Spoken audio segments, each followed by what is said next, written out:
Hello మావా. ఈ రోజుల్లో జనాలు సింగిల్గా ఉండడం కన్నా గోస్ట్ దొరికినా చాలు అని ఫీల్ అవుతున్నారు మావా. నిజంగా నేను మీకు స్టోరీ చెప్తా, వినండి. నా ఫ్రెండ్స్ ఇద్దరు ఒకరోజు మిడ్ నైట్ 12కి ఒక అమ్మాయిని డ్రాప్ చేయడానికి వెళ్ళారు. ఆ రూట్లో జనాలే లేరు, లైట్స్ లేవు, కంప్లీట్గా చీకట్గా ఉంది.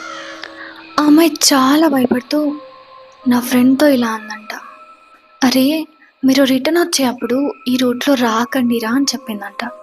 అప్పుడు వాడు ఎందుకు అని అడిగితే, ఈ రూట్లో మిడ్ నైట్లో ఒక అమ్మాయి వైట్ శారీలో తిరుగుతుందంట, ఎవరైనా అబ్బాయిలు కనిపిస్తే ఆపుతుందంట, సో కొంచెం జాగ్రత్త అని చెప్పిందంట. ఇది విన్నాక ఎవరైనా సరే భయపడతారు. కానీ నా ఫ్రెండ్ ఏమన్నాడంటే, నిజంగా అమ్మాయి ఉందా బ్రో? ఒక్కరుంటారా ఇద్దరుంటారా? ఒక్కరైతే కొంచెం కష్టం, కానీ ఇద్దరుంటే చెప్పు బ్రో, నేను నా ఫ్రెండ్ ఇద్దరం సింగిలే కమిట్ అయిపోతాం అన్నాడంట. వీటిని నిజంగా నేనేమనాలి చెప్పండి? మీ గ్యాంగ్లో కూడా ఇలాంటి ఎద ఉంటే ట్యాగ్ చేయండి. కంటెంట్ వస్తే ఫాలో చేయండి మావా.